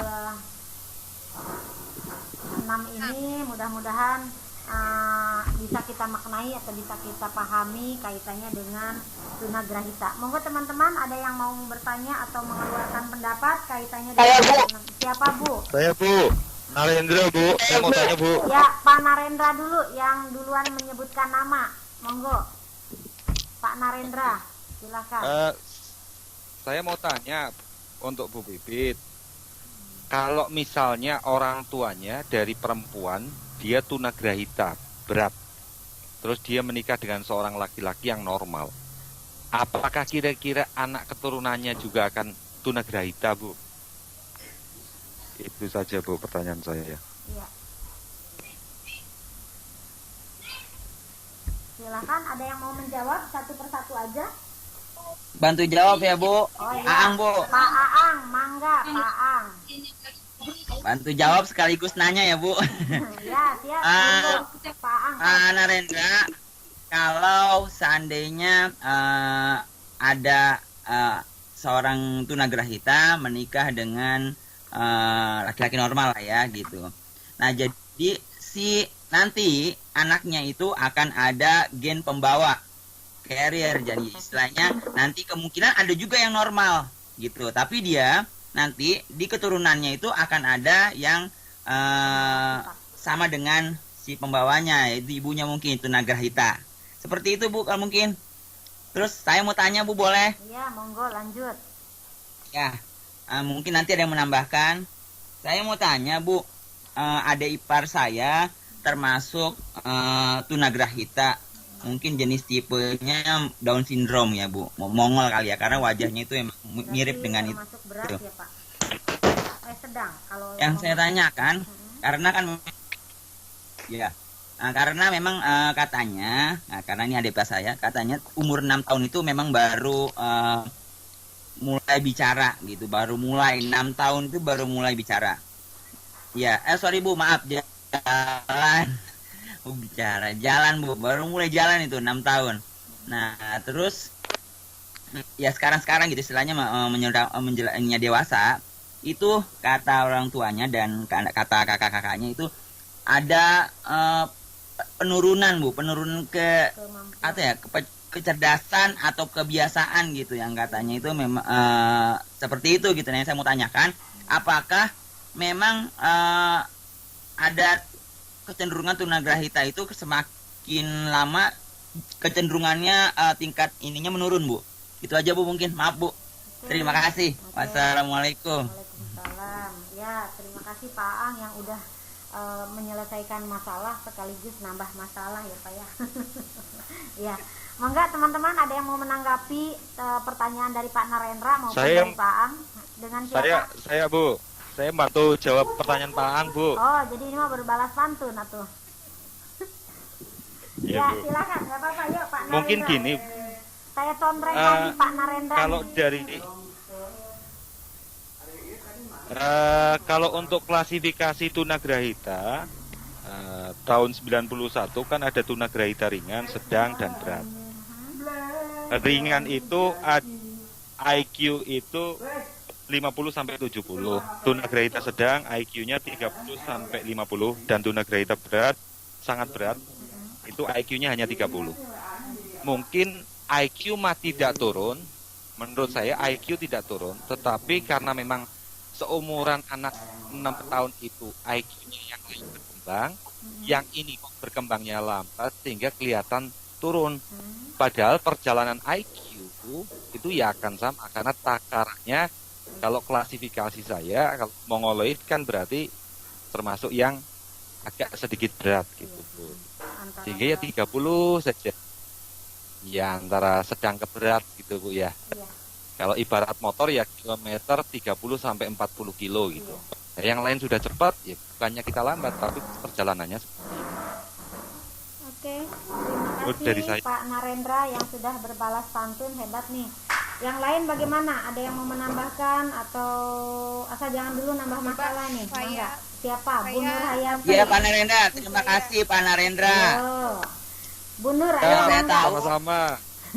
Beberapa tahun yang lalu memang IQ-nya itu sekitar 60 Pak. Berarti Gitu. kalau 60 Ya, jadi saya nggak tahu ringan maksudnya tunagrahita jenis apa tuh. Iya. siap. Terima kasih Pak Narendra. Ya. Terima kasih Bu. Assalamualaikum. Waalaikumsalam. Iya, mangga Bu Nur Hayati yang tadi sudah mengacung. Sudah. Mangga Bu Bu Nur. Jaya, Bu. Bu Jaya lagi. Bu kok Jaya. misalnya merahnya Bu itu. Iya, monggo Bu Jaya. Ya, saya mau nanggapin punya Pak Ang ya, Bu. Ya. Ya. Kebetulan saya juga dulu punya siswa yang seperti Pak Ang gitu, Bu ya. Cuman kalau di saya dia masih bisa mengikuti. Nah, menurut saya sebenarnya mungkin ada penurunan dari kemampuan dari si anak tersebut karena tidak adanya stimulasi dari para keluarganya gitu, Bu. Artinya dia itu tidak diberikan terapi yang lebih gitu. Kan kalau kita melihat yang namanya anak dikasih dari Allah itu pasti ada kelebihan dan kekurangannya, Bu ya. Nah, cuman dari pihak keluarga tidak bisa melihat di sisi mana anak ini ada kelebihannya begitu, Bu. Jadi maaf ya Pak Ang, saya beranggapan diabaikan anak tersebut begitu, Bu. Cuman diberikan kebutuhan pokoknya aja, ya makan, ya mandi, ya apanya gitu, Bu. Tapi pendidikannya itu tidak dicondongkan, apa mungkin dia bisa melukis atau dia bisa melakukan hal lainnya gitu, tapi itu tidak diasah dari pihak orang tuanya atau orang tuanya mengabaikan gitu, Pak Ang. Jadi makanya melihatnya sepertinya menurun gitu kemampuannya. Menurut saya seperti itu, Bu. Baik, terima kasih. Ya, terima kasih Bu Sari. Mungkin saya juga bukannya ini ya. Ini emang cerita dari istri saya gitu. Maksudnya dalam artian bahwa si anak ini memang sudah pernah disekolahkan SLB, Bu. Jadi beberapa tahun dia sekolah SLB. Nah, tapi setelah itu, nah kecenderungannya teman-temannya pun sepertinya menurun gitu. Nah, makanya ya keluarganya semuanya juga dalam artian tidak mengabaikan lah, mohon maaf, tidak mengabaikan, semuanya sayang sama dia. Cuman kita nggak tahu cara mengerti bagaimana memberikan stimulusnya atau jadinya ya kecenderungan seperti itu gitu. Terima kasih Bu Sari ya. Harusnya berkonsultasi pada itu tadi guru konselingnya atau dokter yang menanganinya gitu. Jadi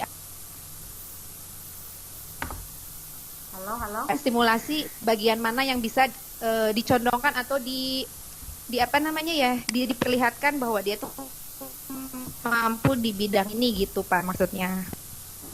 Bentar saya motong ini, Bu. Iya, Kalau Mangga. menurut saya sih ada beberapa terapi yang bisa memang dipakai. Kalau tadi tuduhan Ibu Jaya itu terlalu berat, masa iya nggak diperhatikan? Enggak, Saya rasa sih bukan diperhatikan itu, maksud saya diperhatikannya dalam misalnya ya makan dikasih makan, diurusin, maksudnya begitu tetap diperhatikan. Cuman pas bagian pendidikan apa yang mau ditonjolkan si anak, kayaknya si ibunya mungkin atau keluarganya kurang memahami gitu, Pak. Maksudnya ke situ arahannya. Terima kasih Jadi Bapak mungkin Ibu. gini, Bu, Tambah jadi satu lagi ya Pak Narendra, monggo lanjut Pak Narendra, satu lagi Iya. monggo. Ada gini, Bu. Jadi kalau di tempat saya itu ada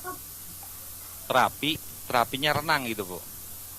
Mungkin bisa dengan jalan terapi renang, orang tuanya bisa ngajarin pakai ban gitu ya di kolam renang, sehingga anak itu, karena kecenderungan anak tunagrahita itu secara mental juga dia mengalami penurunan. Artinya yang lihat siapa orang lain juga agak mengisolasi diri gitu. Dengan terapi berenang, insya Allah sih gitu, anak tersebut akan mengalami sedikit perkembangan. Gitu, Bu. Pendapat saya itu. Iya, siap. Udah semuanya keren deh. Pokoknya alhamdulillah ya Bapak Ibu. Waktu kita tinggal kurang lebih 17 menit. Jadi nanti saya coba memberikan penguatan aja untuk pertanyaan Pak Narendra, untuk pertanyaan dari Pak Aang, begitu pula untuk masukan-masukan dari teman bahwa betul tunagrahita itu ada kelompok-kelompoknya ya, dan ini merupakan kenapa tunagrahita juga kebanyakannya penyebabnya adalah genetika. Seperti ada beberapa ahli mengemukakan bahwa genetika itu kecerdasan ya, IQ itu kecerdasan itu diturunkan dari gen kedua orang tuanya. Jadi kalau misalnya tadi ada tunagrahita, ada ayahnya tunagrahita berat, kemudian menikah dengan wanita normal, ada kemungkinan anaknya ada yang pembawa sifat. Oleh sebab itu, agar pembawa sifat ini tidak muncul, karena kalau hanya pembawa sifat tidak akan muncul kalau ketemu dengan orang normal lagi. Kecuali kalau pembawa sifat ketemu menikah kembali dengan pembawa sifat, maka akan muncul gen negatifnya. Atau kalau misalnya dia pembawa sifat tunagrahita nikah lagi dengan orang yang pembawa sifat tunagrahita, maka akan muncul ketunagrahitaan itu pada anak keturunannya. Oleh sebab itu, makanya menurut para ahli bahwa bahkan menurut agama kita ya, agama Islam itu tidak boleh menikah dengan keluarga atau saudara.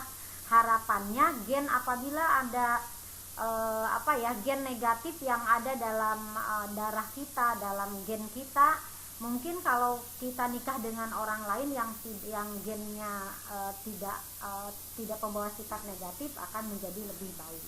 Jadi agama kita sudah mengatur bahwa tidak boleh menikah dengan saudara gitu ya, maksudnya sepupu atau mungkin keluarga dekat lah. Jadi mencari jodohnya yang jauh-jauh lah Pak, jangan yang dekat-dekat ya. Jadi intinya seperti itu Pak Narendra, tidak akan muncul selama dia tidak melakukan pernikahan saudara, itu diantaranya. Kemudian yang perlu digarisbawahi pula bahwa IQ itu ya, atau kecerdasan itu menurut para peneliti itu 80% diturunkan oleh gen kedua orang tuanya. Jadi apabila ada keluarga yang sudah gennya tunagrahita, kemungkinan untuk mendapatkan IQ yang melebihi itu agak kesulitan, paling juga mungkin hanya ke normal seperti itu. Nah, bagaimana dengan pertanyaan Pak Aang kaitannya dengan kenapa mengalami penurunan? Karena tadi sesuai dengan pernyataan dari saya, berdasarkan ada beberapa ahli yang mengatakan bahwa kecerdasan itu diturunkan dari gen kedua orang tua, terutama gen ibu. Maka apabila mengalami penurunan, mungkin sebetulnya bukan mengalami penurunan, atau mungkin tuntutan lingkungan yang tidak sesuai. Kan kalau tunagrahita berat itu dia cukup bisa merawat dirinya sendiri, sudah cukup. Jadi jangan dipaksakan untuk memperoleh atau mendapatkan pengetahuan yang lain, apalagi yang abstrak, misalnya baca seperti itu ya. Membaca, berhitung kan itu abstrak ya Pak, nggak mungkin anak tunagrahita, dia sudah cukup bisa untuk mandi sendiri atau bisa menyapu, bisa keterampilan yang sederhana. Jadi mungkin bukan penurunan, tapi mungkin kemampuan tuntutan orang tuanya yang terlalu disamaratakan dengan anak-anak yang normal yang lain. Jadi seperti itu Bapak Ibu kaitannya dengan tunagrahita. Maka secara umum kemampuan akademik pasti tidak akan sama dengan anak-anak yang normal yang lain, dan ini tidak bisa melebihi karena ini batasnya kan sampai 70 ya, sampai IQ ukurannya sampai 70. Jadi itu seperti itu. Kemudian sosial emosionalnya, fisik kesehatannya secara umum seperti itu. Itu Bapak Ibu untuk modul 6. Kita lanjut ya, satu modul lagi. Iya Bu, sebentar Bu, ya, maaf, saya pengen ngomong.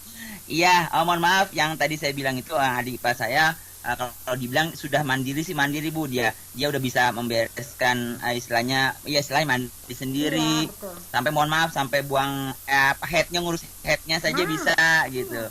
Ya cuma mungkin memang tuntutan dari keluarga yang mungkin berlebih, benar Ibu tadi bilang. Iya. Terima kasih Ibu. Iya. Jadi jangan menuntut ya, anak. Yang penting kayak lagu Caca Andika. Nah ya, terima apa adanya atau apa Pak? Jadi seperti itu ya. Sendiri ya. Jadi kalau anak tunagrahita itu udah, asal dia bisa memelihara dirinya sendiri, bisa nyapu, bisa ngepel, bisa bersih-bersih, udah, jangan disuruh harus bisa baca tulis atau apalagi harus yang lain gitu ya Pak ya. Oke, terima kasih teman-teman, itu modul 6. Kita lanjut ke modul 7 ya. Silakan siapa yang mau presentasi modul 7, mangga. Ayo Bapak Ibu, modul 7 terakhir pertemuan kita hanya kurang lebih 10 menit saja. Mangga Bapak Ibu, saya mau panggil ya. Pak Amir, mana suaranya?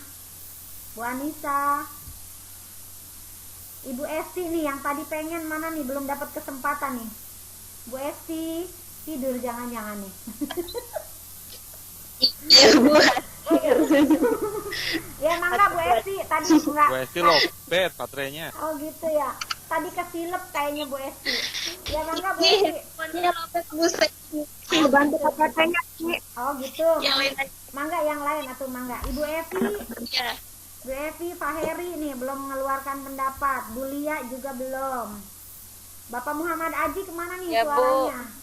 Siapa nih yang mau berbicara? Sebutkan nama dan siapkan PPT, siapkan materinya. Silakan. Bu Rosmawati. Ya ini mau siapa Bu? Iya mangga, siapa? Bu Esti apa? Bu Esti. Iya monggo, mau siapa? Bu Esti apa saya Bu? Boleh mau Tadi udah Bu Esti duluan. Ya mangga Bu Esti mau. Bu Esti katanya lobet baterainya. Kalau bantu yang lain aja nggak apa-apa. Beliau lagi nyari sumber kali. Tapi saya PPT-nya nggak ada lagi. Oh ya, boleh dibantu yang lain yang punya PPT tetap mendapatkan nilai partisipasi. Sip, coba ya Bu, buka lagi. Ya monggo. Boleh. Bisa. Maaf ya kalau tulisannya ada yang salah-salah. Nggak apa-apa, yuk kita kan sama-sama sharing Pak. Nggak apa-apa. Modul 7 ya Bu? Iya betul, modul Ya. 7, mangga. Baik. Yang gede apa yang kecil ini? Ada nggak? Sisi baik. Belum. Iya, itu mah ada yang sisi baik, black pen, large, sisi baik cari. Black pepper, large. Sudah ada belum? Sudah silakan. Mangga yang menyampaikan PPT-nya Bu Pipit, saya centang lagi Bu Pipitnya. Bukan Bu Pipit, kolom namanya. Ya, monggo yang presentasi siapa? Yang presentasi tadi siapa? Bu Evi, mangga Bu Evi. Ya, saya Assalamualaikum warahmatullahi wabarakatuh. Saya akan sedikit memaparkan tentang modul 7, yaitu anak tunadaksa dan tunalaras. Di sini ada 3 KB ya Bu. KB 1 yaitu definisi, penyebab, klasifikasi, dan dampak tunadaksa. Anak, pengertian dan definisi. Anak tunadaksa. Anak tunadaksa sering disebut istilahnya adalah anak cacat tubuh, cacat fisik, dan cacat ortopedi. Tunadaksa adalah anak yang memiliki anggota tubuh tidak sempurna. Sedangkan istilah cacat tubuh dan cacat fisik dimaksudkan untuk menyebut anak cacat pada anggota tubuhnya, bukan cacat indranya. Anak tunadaksa dapat didefinisikan sebagai penyandang bentuk kelainan atau kecacatan pada sistem otot, tulang, dan persendian yang dapat mengakibatkan gangguan koordinasi komunikasi, adaptasi, mobilisasi, dan gangguan perkembangan. Oke, bisa dilanjut Bu Pipit. Slide-nya. Oke. Ya, penyebab ketunadaksaan. Yang pertama yaitu yang A, sebab sebelum kelahiran, yaitu fase prenatal. Pada fase ini kerusakan dapat disebabkan oleh penyakit yang menyerang pada ibu hamil, misalnya infeksi sifilis, rubella. Yang kedua, bayi dalam kandungan terkena radiasi. Yang ketiga, ibu hamil mengalami kecelakaan. Yang keempat, RH bayi tidak sama dengan ibunya. Yang B, sebab-sebab pada saat kelahiran atau fase natal. Hal ini menyebabkan ketunadaksaan pada saat natal. Antara lain, yang pertama, proses kelahiran yang terlalu lama. Yang kedua, rusaknya jaringan syaraf otak akibat kelahiran yang dipaksa, seperti divakum ya. Yang ketiga, bayi lahir sebelum waktunya atau prematur. Lalu yang C, sebab-sebab setelah proses kelahiran fase postnatal. Hal ini dapat mengakibatkan kerusakan otak pada bayi yang dilahirkan. Antara lain, kecelakaan yang merusak otak bayi. Yang kedua, penyakit atau tumor otak. Yang ketiga, virus polio yang menyerang sumsum tulang belakang anak. Lagi Bu Pipit. Lanjut. Next. Ayo lanjut, silakan. Klasifikasi anak tunadaksa. Yang pertama saya ambil dari sistem kelainannya, yaitu yang pertama kelainan pada sistem cerebral atau cerebral system. Yang kedua kelainan pada sistem otot dan rangka, yaitu musculoskeletal system. Musculoskeletal system. Lalu saya ambil pula menurut letak kelainan di otak dan fungsi geraknya, yaitu ada spastik. Spastik adalah cirinya seperti terdapat kekakuan pada sebagian atau seluruh ototnya. Yang kedua ada dyskinesia, seperti atetosis. Penderita memperlihatkan gerak yang tidak terkontrol, rigid, kekakuan pada seluruh tubuh sehingga sulit dibengkokkan.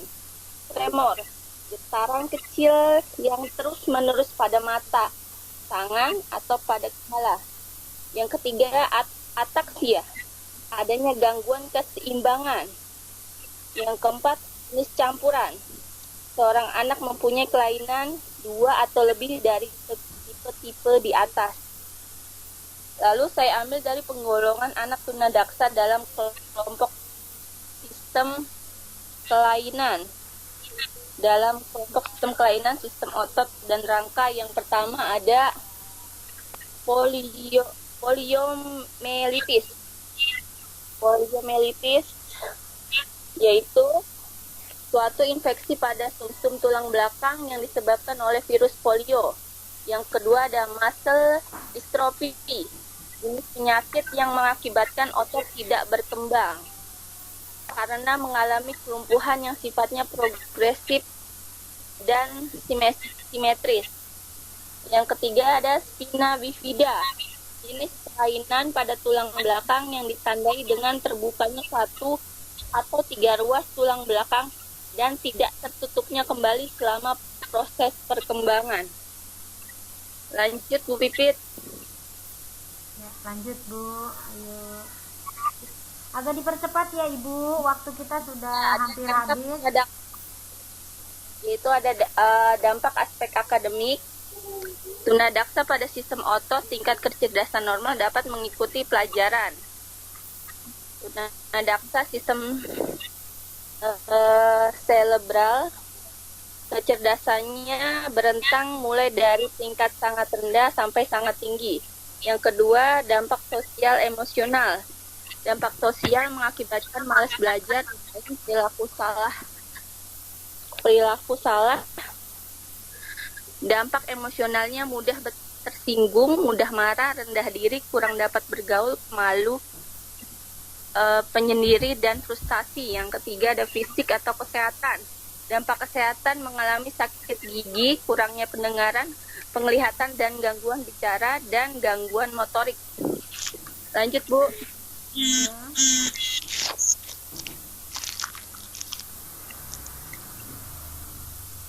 Kegiatan belajar 2, kebutuhan khusus anak tunadaksa. Yang pertama adalah kebutuhan akan keleluasaan, gerak, dan memosisikan diri. Yang kedua, kebutuhan komunikasi. Yang ketiga, kebutuhan keterampilan memelihara diri. Yang keempat, kebutuhan psikososial. Next, Bu. Lanjut, Bu.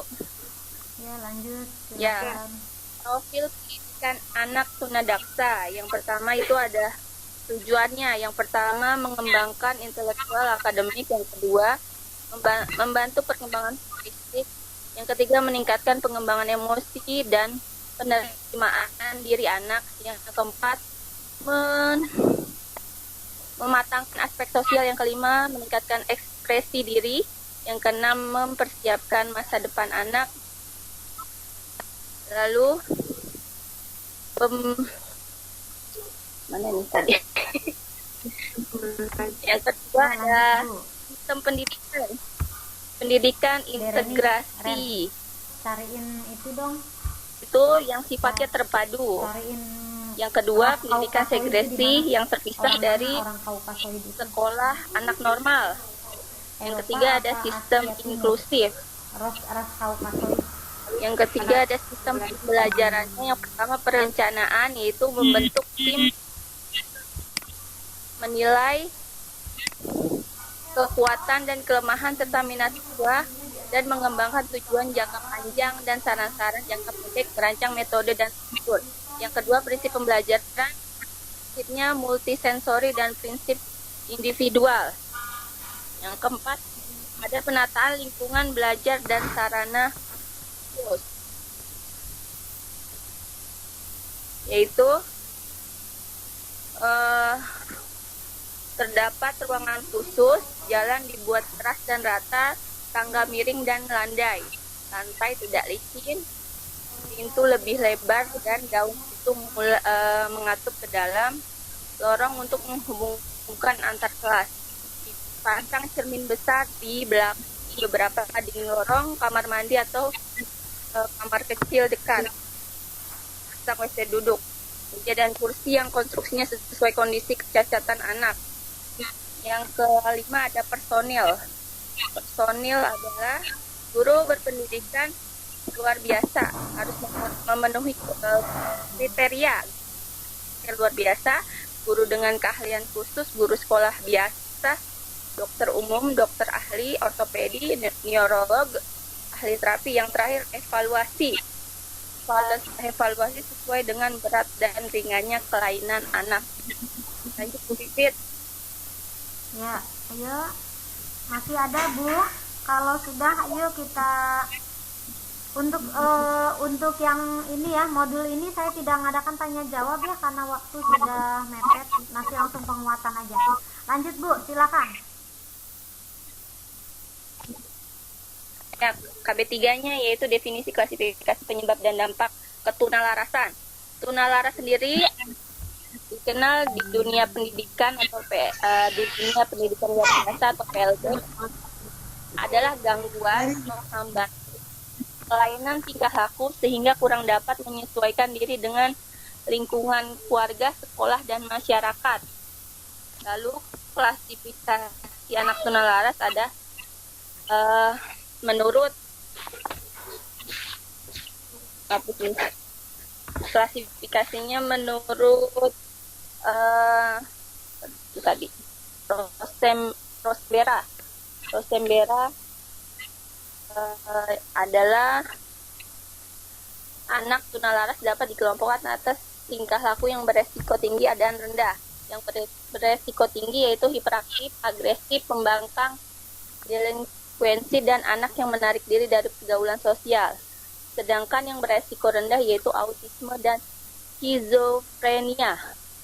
Lalu yang kedua menurut White tahun 1979 yang dialihbahasakan oleh Muhammad Amin, anak yang mengalami gangguan perilaku yang kacau atau conduct disorder. Yang kedua anak yang cemas menarik diri, anak yang cemas atau menarik diri, anxious withdrawal, anak yang malu, takut-takut, suka menyendiri, peka, dan penurut. Mereka itu batinnya lebih tertekan karena lingkungan. Ketiga ada dimensi ketidakmatangan atau immaturity, mengacu kepada anak yang tidak ada perhatian. Yang keempat, ada anak agresif sosialisasi, mempunyai ciri atau masalah perilaku yang sama dengan gangguan perilaku bersosialisasi dengan geng tertentu. Anak aktif ini termasuk dalam pencurian dan pembolosan. Mereka merupakan suatu bahaya bagi masyarakat umum. Ada sifat negatifnya. Agak dipercepat Ya. waktu kita. Next, penyebab ketunalaras yang pertama ada faktor keturunan, faktor kerusakan fisik, faktor lingkungan, dan faktor lain. Lalu dampak anak tunalaras adalah dari segi akademik, mungkin perilaku yang diakibatkan adanya penyesuaian sosial yang di sekolah sangat buruk. Lalu kedua, dampak sosial emosi. Aspek sosialnya, masalah yang menimbulkan gangguan bagi orang lain. Lalu ada perilaku ditandai dengan tindakan agresif. Yang ketiga, melakukan kejahatan remaja. Lalu aspek emosional, adanya hal-hal yang menimbulkan penderitaan bagi anak. Adanya rasa gelisah seperti rasa malu, rendah diri, ketakutan, dan sangat sensitif. Yang ketiga, dampak fisik atau kesehatan. Ya, dampak Ya, lanjut, Bu. ditandai dengan adanya gangguan makan, gangguan tidur, gangguan gerakan. Ya, sudah sampai situ aja, Bu. Oke. Alhamdulillah selesai. Iya, waktu kita ya, ya Ibu, karena kita tadi mulainya agak telat. Nambah sedikit nggak apa-apa ya, Bu ya. Oke, terima kasih Bapak Ibu. Untuk modul 7 ini saya tidak memberikan kesempatan untuk sesi tanya jawab ya, karena memang waktu kita yang terlalu ini, saya nggak enak takut menyita waktu Bapak Ibu istirahat. Hanya ingin memberikan penguatan bahwa di modul 7 ini kita belajar tentang tunadaksa ya, dampak dari tunadaksa, definisi dan seterusnya. Silakan Bapak Ibu pelajari lebih mendalam. Namun ada satu hal, bahwa penyebab ketunadaksaan itu kan ada masa prenatal ya, atau masa kehamilan. Nah, perlu diingat kembali bahwa tunadaksa itu ada diantaranya diakibatkan karena keturunan ya, karena faktor keturunan. Mengapa hal itu terjadi? Maka pentingnya kita memeriksakan terutama mungkin golongan darah ya, karena golongan darah di kita itu, golongan darah manusia itu kan ada A, ada B, ada AB dan ada O. Nah, setiap golongan darah itu ada yang memiliki resus positif dan ada yang memiliki resus negatif, sehingga apabila terjadi pernikahan antara golongan darah yang sama, kemudian ternyata resusnya berbeda, meskipun untuk di kita ya, manusia Asia itu dari jumlah penduduk di Asia ini dikatakan bahwa hanya 1-2% saja yang memiliki resus negatif. Jadi insya Allah meskipun tidak diperiksa juga pasti golongan darah kita termasuk resus yang positif ya, karena hanya 1% dari penduduk di Asia. Yang banyak justru terjadi di penduduk di Kaukasoid. Kalau Kaukasoid itu perkiraan Asia Tengah dan Eropa mungkin ya, orang-orang Eropa atau orang Asia Tengah itu hampir 15% penduduknya memiliki resus golongan darahnya ada yang negatif. Nah, mengapa timbul terjadinya kecacatan tubuh pada anak? Ini diakibatkan karena adanya perbedaan resus. Jadi antara pernikahan pernikahan orang yang beresus negatif dan positif, atau kemungkinan seorang ibu hamil yang resusnya positif, kemudian anak yang dikandungnya ternyata resusnya negatif, maka ada kemungkinan anak yang dilahirkannya akan mengalami kecacatan atau rentan mudah sekali mengalami gangguan seperti itu, terutama gangguan sistem saraf, sehingga mungkin pada saat lahir secara ini normal, tapi karena ada resus yang berbeda dengan pada masa hamil, maka ini akan bisa terjadi mengalami kelumpuhan atau mungkin juga mengalami perkembangan persendiannya tidak normal lah, seperti itu. Itu diantaranya ya, meskipun tunadaksa ini juga bisa diakibatkan karena proses melahirkan ataupun proses setelah melahirkan. Itu teman-teman untuk hari ini mohon maaf bahasan kita dari modul 5 yaitu tentang tunarungu, kemudian di modul 5 juga kita belajar tentang tunagrahita, modul 6 selanjutnya ini yang terakhir kita belajar tentang tunadaksa. Mudah-mudahan pertemuan kita yang singkat ini bisa menambah pengetahuan kita. Mohon dengan sangat teman-teman menggali lebih dalam, pelajari kembali agar materi tentang pengantar pendidikan anak ABK ini menjadi bekal Bapak Ibu apabila di lapangan mengalami atau menemukan anak yang membutuhkan penanganan khusus. Oke. Baik Bapak Ibu, kita lanjut untuk penguatan. Saya cukupkan sekian. Saya yakin Bapak Ibu semua sudah paham betul. Ibu mohon maaf sebelumnya saya potong sebelum akhir. Ya. Kita dapat email Bu untuk tugas mata kuliah. Nah itu maksudnya email itu kita gimana sih? Maksudnya ada pengerjaan tugas mata kuliah atau gimana ya Bu? Mohon dijelasin Bu. Saya juga belum dapat kalau itu informasi seperti itu dari penyelenggara atau dari mana Pak Bu? Ya dari UT Bu, dapat email dari UT. Itu ada tugas mata kuliah yang ada harus diunduh dulu, baru nanti dikirim jawabannya. Nah, gitu Bu. Oh, saya belum dapat informasi itu. Ini Oh. kebetulan saya belum melihat grup nih, udah ada 200 belum baca ini. Belum baca grup nih. Oh iya udah Bu. Nanti mungkin Yaudah, informasinya nanti kalau misalnya diobrolkan nanti di grup aja Bu. Diobrolkan di grup Ya, ya Pak. terima kasih Bu Ningsih. Ya. Sama-sama. Baik Bapak Ibu, tibalah kita kepada kegiatan akhir. Kaitannya dengan ini juga nanti saya skip ya, tentang jadi kita sudah belajar berbagai macam definisi, klasifikasi, cara pencegahan baik itu gangguan komunikasi, tunarungu, gangguan komunikasi, tunagrahita atau tunalaras atau tunadaksa. Selanjutnya ini ada tugas Bapak Ibu seperti biasa, yaitu tugas tutorial 2 sesuai dengan tujuan yang tadi disampaikan. Jadi Bapak Ibu ini tugasnya silahkan mau di screenshot.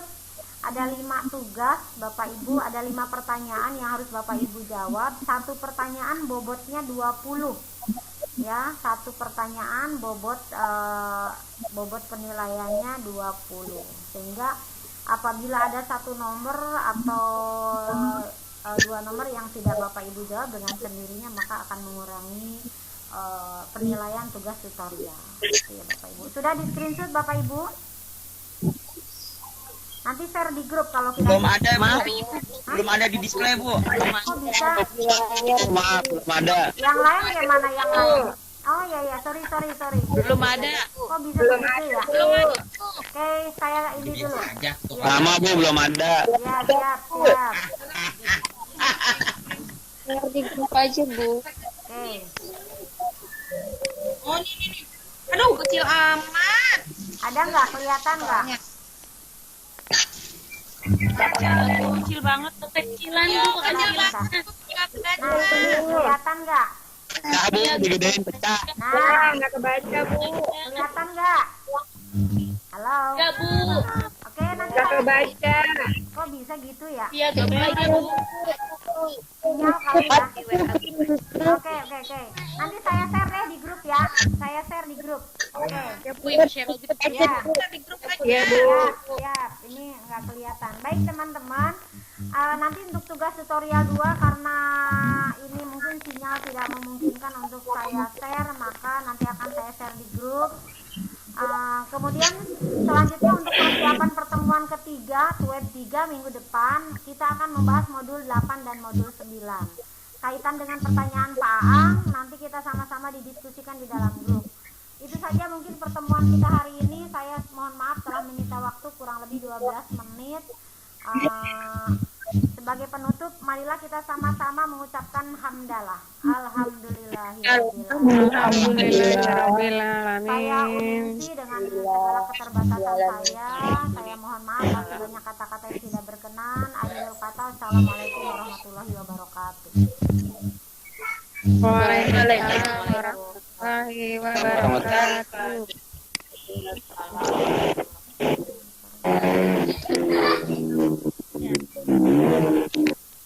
Ini udahan ya, tutup ya? Ya, silakan Bu, duluan.